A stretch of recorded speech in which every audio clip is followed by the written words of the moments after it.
is Terrance Afer-Anderson, and we want to thank you for joining us in our new studios here at Cox 11. We also appreciate those that hung with us for those 6 or 7 weeks where we were on hiatus. Now we're about to start and do things the way we were doing them originally. We had a special celebration for the first show, but now we're back to our one-on-one interviews. And this evening I have a very special guest, Miss Francine Jennings. How you doing? I'm good. How you doing, Terrance? I'm doing well. Nice seeing you. Good it's seeing you. It's been a long It's time. been You a moved while. down to Atlanta. You know, we hardly ever see one another. Yeah, but I've seen you on Facebook. How about a Facebook community, right? Yes, absolutely. Yeah, that's a free plug for Facebook. So tell us about you, Francine. I know you fairly well, but our viewers don't know you that well. And you are originally from Richmond? I'm originally from Richmond, Virginia. My dad's from Richmond, and my mom is from Norfolk. And they both went to Virginia Union University, and they met there. So I was born there. Born in Richmond? Yeah. Okay. Yeah. And you lived there for just a short while before you left? You say you lived there? Well, actually, I lived in Norfolk my first 7 years of my life.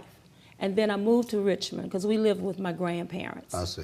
And then we were in Richmond till I was 16. And then my dad got a promotion and we moved to D.C. To D.C.? To D.C., yes. So I graduated high school in D.C. And my Really? first year of college was at Howard University. What did you go to school in D.C.? I never knew that. Yeah, I graduated from Calvin Coolidge. Yay! Yeah. What kind of child were you? What set you on the path that you are now? I was very creative. I was one of these people who was always making up characters.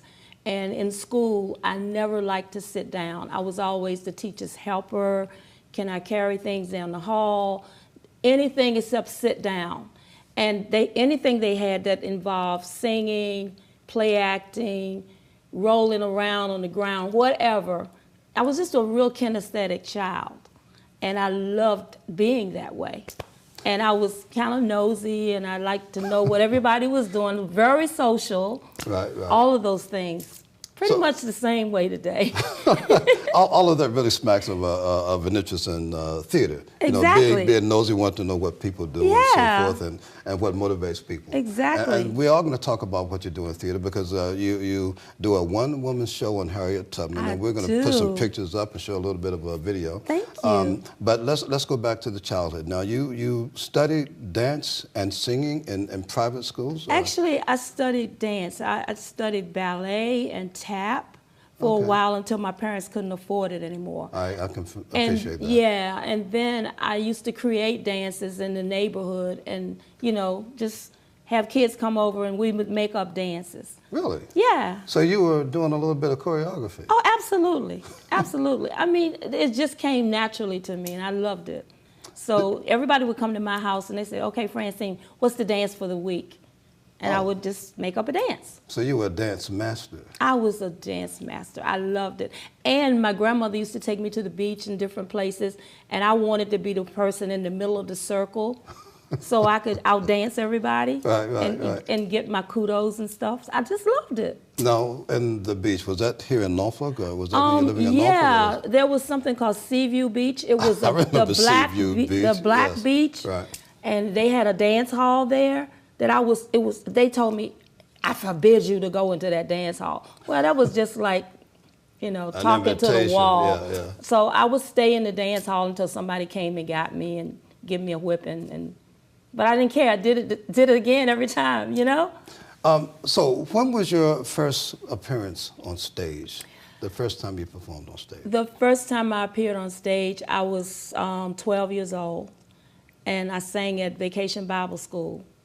And they gave me a mic, and I just... And that was it? Yeah. And at the end, you just threw down on the mic, right? Yeah, I mean, I felt comfortable on stage. It felt very natural. Yes. And then, it was like Sunday school. They wanted somebody to write a play about Jesus. I just said, I'll do it. And how old were you then? I was like 13. Okay. And they said, you write it? I said, yeah, I'll write it. And I'll show everybody what to do. You directed it? I directed it too. I don't know. It's just what happened. You know, that's how I was. The kids that were were they kids that you directed in the? Yeah, they were kids. Okay. How large was the cast? Oh, I think about 30. Are you serious? Yeah. At age 13, you directed 30 I kids? directed 30 kids, and they were very good. So how long did you have to go in therapy after that? Directing 30 kids? Everybody paid attention to me.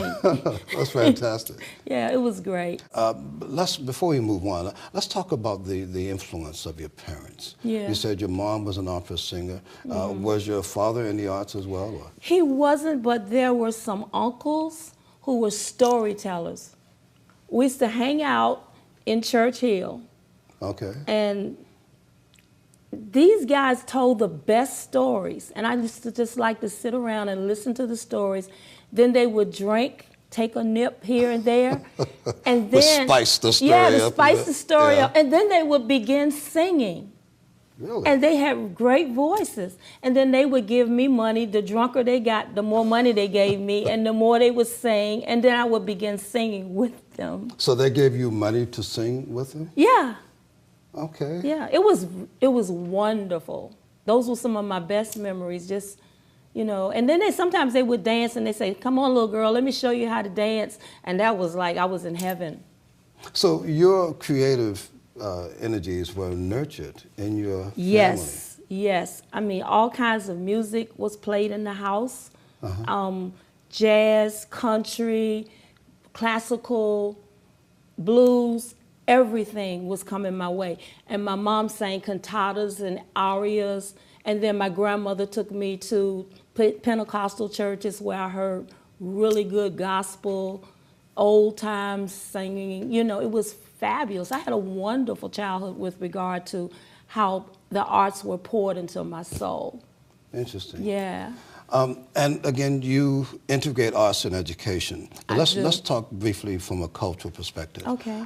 How important do you think in the African American community are the arts? I've interviewed a number of folks who, you know, their background included music in the house, Sure. included musicians, Exactly. and artists and so forth. And so we're going to take a break now, and after we do this break, we're going to come back and pick up on that topic, because I'd like to get your insight on that. And then in the latter segment, we're going to talk about Miss Harriet Tubman. All right. Thank you. You're welcome. Thank you for joining us. Stay with us. We'll be right back.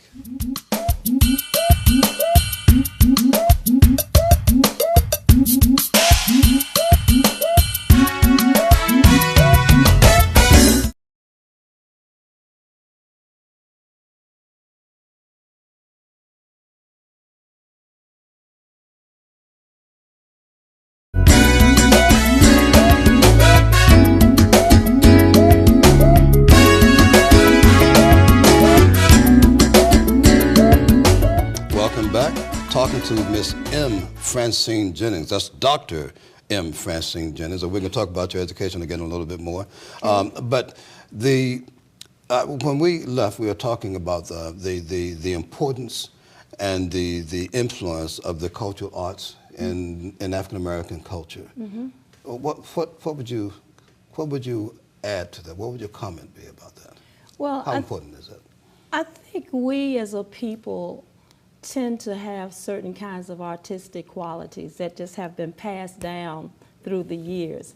I mean, we have certain kinds of rhythms, we have certain kinds of creative energies that just dwell in our souls, if you will. Mm-hmm. And when our kids live in certain communities, those things are encouraged and enhanced. Thereby, when they go into an educational environment, those things need to be nurtured.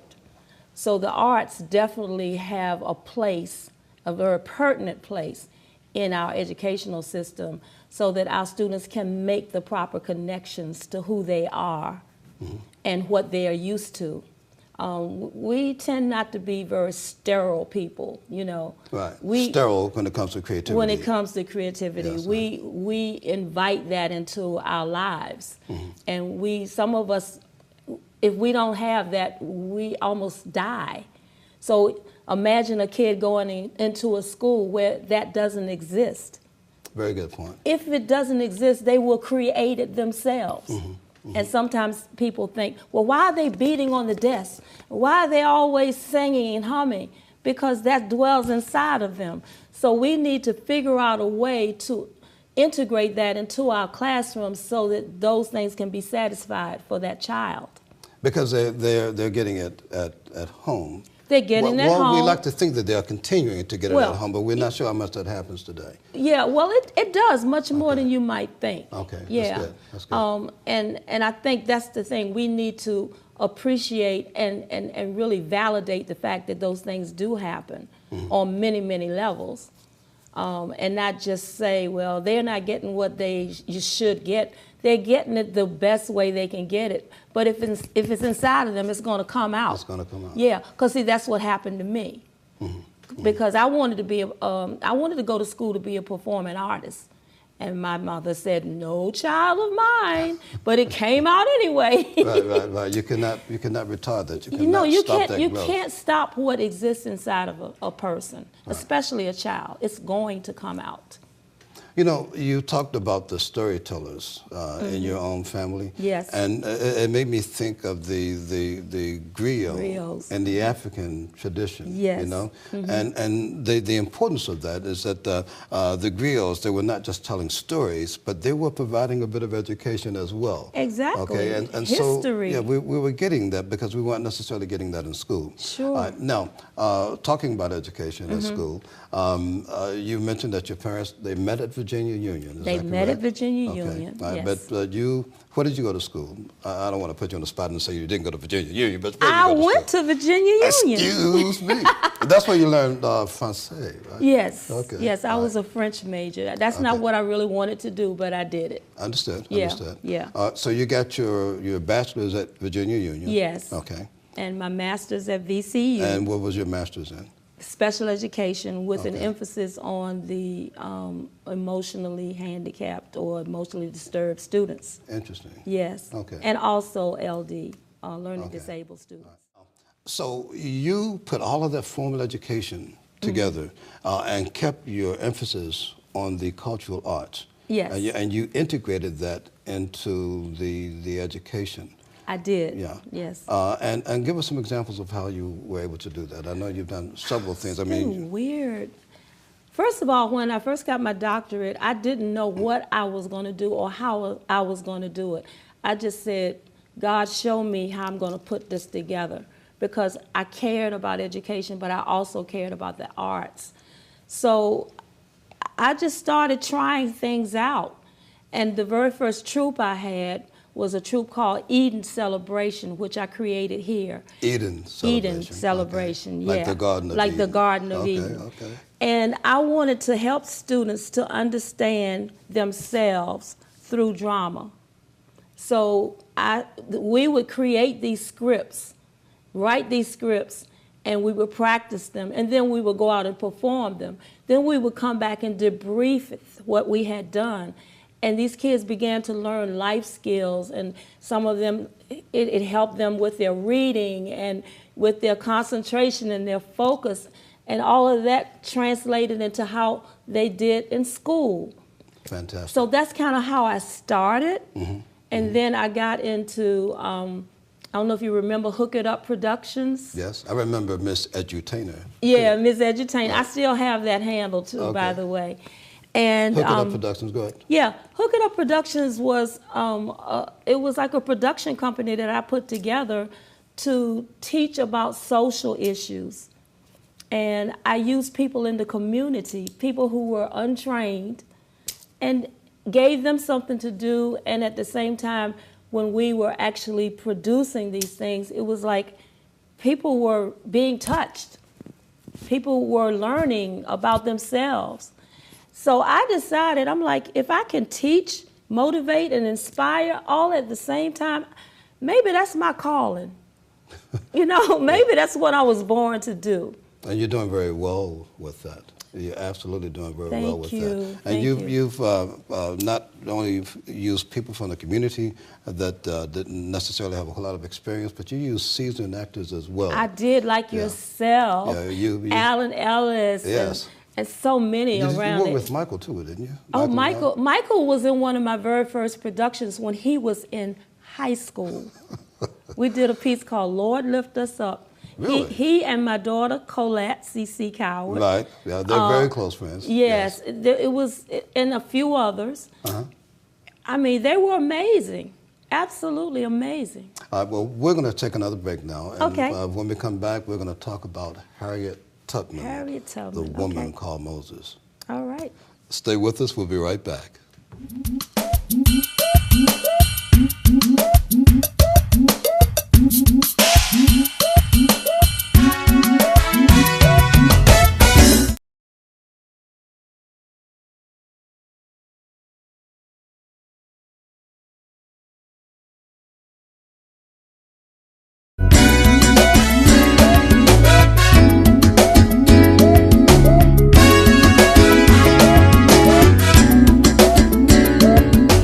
We're talking to Dr. M. Francine Jennings, and right now we're about to talk about her portrayal of Harriet Tubman.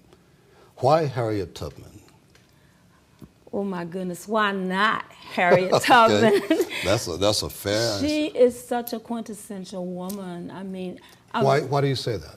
Tell us about Harriet well, we're Tubman. talking about a multi-dynamic person. I mean, she not only was a conductor on the Underground Railroad, but she had the vision and the foresight to know what she was to become and who she was. Even as a child, she understood that slavery wasn't right.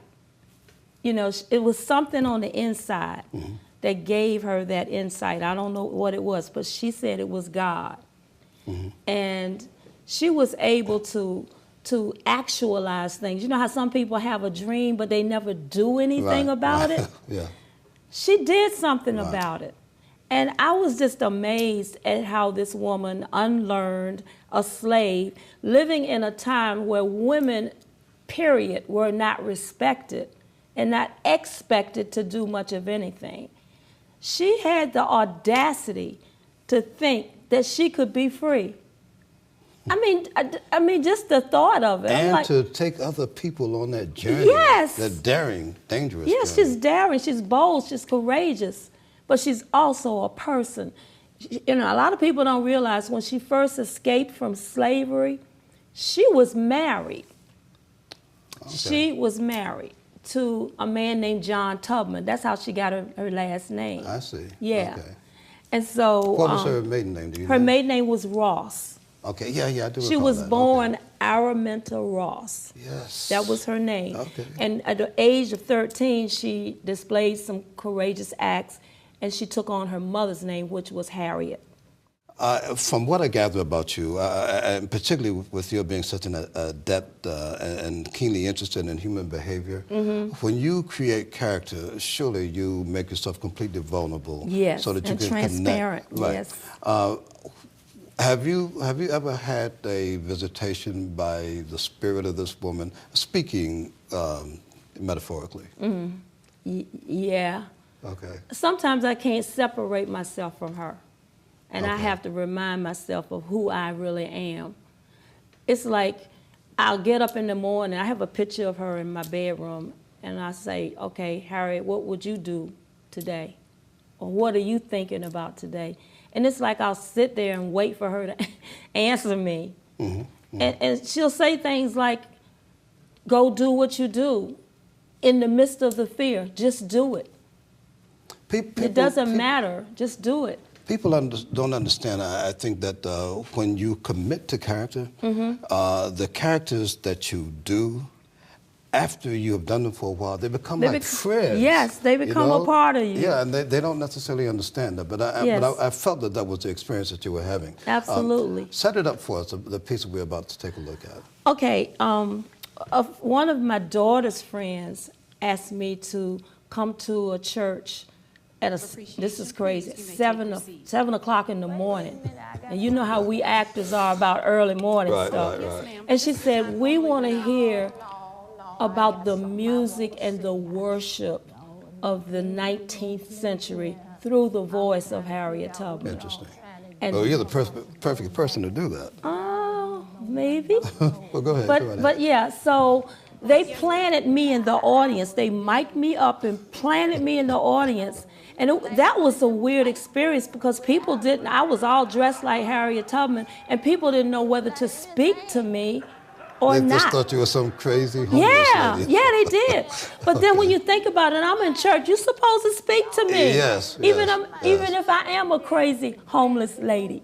But they didn't know, so people kind of like, oh, what's wrong with her? That must have really blown them away when you got up and you started talking. Oh, yeah, Go ahead. And so that's how it was set up.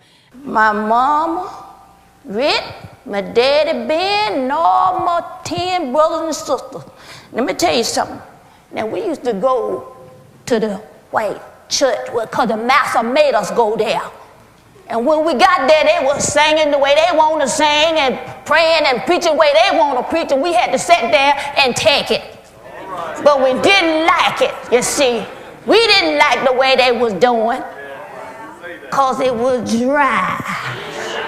Hush. Somebody calling my name. And Lord, when they used to sing that song, all I can think about is when they was going down that underground railroad, and I tell them, somebody calling your name. Come on, come on. Somebody calling your name. Lord, I got so much, I feel so full. Oh, I just had to say this. Well, thank you. Oh, I just had to say this. Thank you so much. Yeah. For your knowledge and your wisdom. Yeah. But ma'am, you never told us your name. Oh, yeah. Well, some folks call me Black Moses. Some call me Miss Hats. But I expect when I was born, my name was Almena Ross. But then I got married to a man named John Tubman. So y'all probably knows me as Had Tubman. Well, thank you, Mrs. Tubman, for being with us today. Well, I certainly is glad to be here. Thank you. Y'all keep on going back. Keep on going back. Keep on going back. That was incredible. Thank you. I am so very glad that you changed your reservations to go back to Atlanta, where you're living now, so that you can come on to Biorhythms. Thank you. Truly I'm happy I appreciate did that. It's so good being here. Well, it's so delightful to have you, my dear. It really, truly is. Thank you. And sometime in the near future, I need to do something on stage with you. Well, you know you did that thing with me on domestic violence. Don't ever forget that. Yeah, you were Punch. Yeah, a character by the name of Punch. Yes, and you did a fabulous job. Don't tell people that. I don't want them to think I'm a No, violent but person. you were great. Okay. Francine, thank you so very much. It's my pleasure. Yeah. My pleasure. Pleasure's all mine. Okay. And the pleasure is mine to have you join us as well. So thank you so very much for sticking around with us for this edition of Biorhythms. Please stay tuned to Biorhythms, because in the immediate future, we're going to have a lot of very interesting shows with creative, compelling, dynamic guests. This has been Biorhythms.